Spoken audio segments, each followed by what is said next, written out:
Le championnat de France de rallycross avait rendez-vous ce week-end en Touraine. Malheureusement, la fête a été interrompue en raison de l'état de la piste et n'a pu reprendre au grand désespoir du public et des pilotes.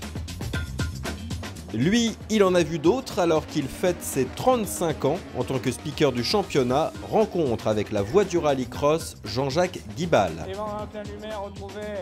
J'étais pilote, je courais en autocross et puis un jour il n'y avait plus de speaker et le monsieur qui le faisait, c'était monsieur Bargouin, je me rappelle, était pas là. Et moi j'avais fait une animation dans une foire commerciale, je dis oh si vous voulez je le fais. Je l'ai fait, en même temps je courais, je descendais, je recourais. Tous les pilotes, ouais, génial Jean-Jacques, fais-le, et puis voilà, je suis parti comme ça.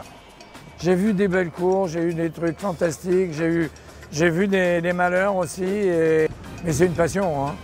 C'est une passion, bon, j'étais dans le milieu de l'automobile, j'ai toujours été dedans, donc ce qui est mécanique, je connais bien, c'est resté. Je n'ai manqué qu'une fois, c'est tout en 35 ans.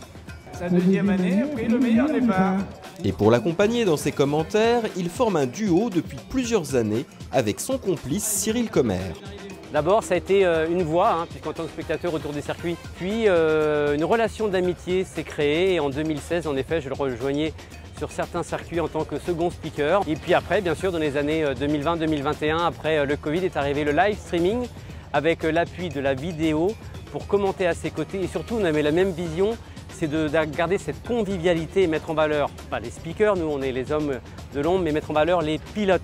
J'aime les gens, je ne veux pas changer, ils font un truc fabuleux, voilà. Je dis je suis là pour les faire applaudir et tout, donc voilà, après bon ma voix est connue, le public me reconnaît, donc c'est sympa, voilà. Mais la gloire elle n'est pas à moi, elle est à eux, c'est eux qui font le spectacle. Il a une dynamique et une passion pour ce sport, il pourra en parler durant des heures et des heures. La preuve, c'est la voix du rallycross depuis 35 ans.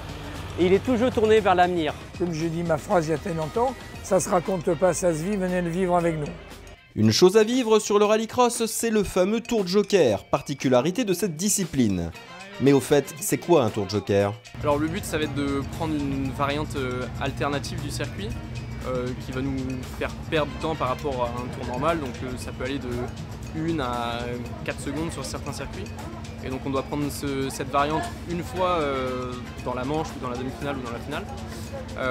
Et donc du coup vient avec ça toute une stratégie à mettre en place. Il faut vraiment le prendre au bon moment durant les manches. C'est pas facile parce que soit si c'est un départ plutôt médiocre, on va avoir tendance à le prendre au début. Si on sort devant, on a tendance à le prendre à la fin, mais ça dépend vraiment de plein de choses. Si on est 5 sur la grille comme en manche, ou si on est 8 comme en demi-finale et en finale. Certains pilotes ont un spotter sur le bord de piste qui va leur dire et leur donner les informations pour rentrer au bon moment. Tu comptes sur lui, il compte sur toi, donc faut rien lâcher. Et je crois qu'avec Maël, on a trouvé un bon duo. Et selon les circuits, les tours de joker ne se ressemblent pas. Alors le tour de joker ici il est assez spécial parce qu'en plus on peut y perdre beaucoup de temps, il est assez technique. Il paraît très simple comme ça mais il est très technique. Il faut vraiment trouver la bonne trajectoire pour être les roues le taux le plus droit possible. Et puis bien sûr, il ne faut surtout pas oublier de prendre son tour de joker. 4 tours ici, c'est très rapide.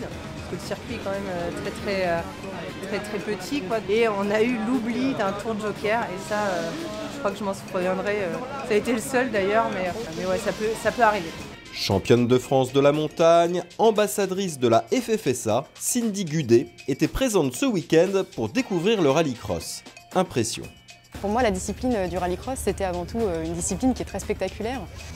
Donc pour moi, j'avais vraiment cette vision-là en fait, de la discipline, qui est en fait un vrai sprint. Le départ est très important, ça je m'en suis rendu compte sur la première manche qualif. Il faut faire un très bon départ, garder sa position au maximum. Il faut faire attention, pas avoir trop de contact non plus. Il y a des stratégies de course qui se mettent en place qu'on n'a pas en championnat de France de la montagne. Nous, on part d'un point à un point B, il faut être le plus rapide possible. Là, il y a une stratégie, notamment avec le tour de joker, etc. Donc, c'est toutes ces nouveautés-là qu'il faut découvrir en un week-end. En espérant que le peu qu'elle aura pu rouler ce week-end lui donne envie de revenir bientôt sur le championnat de France.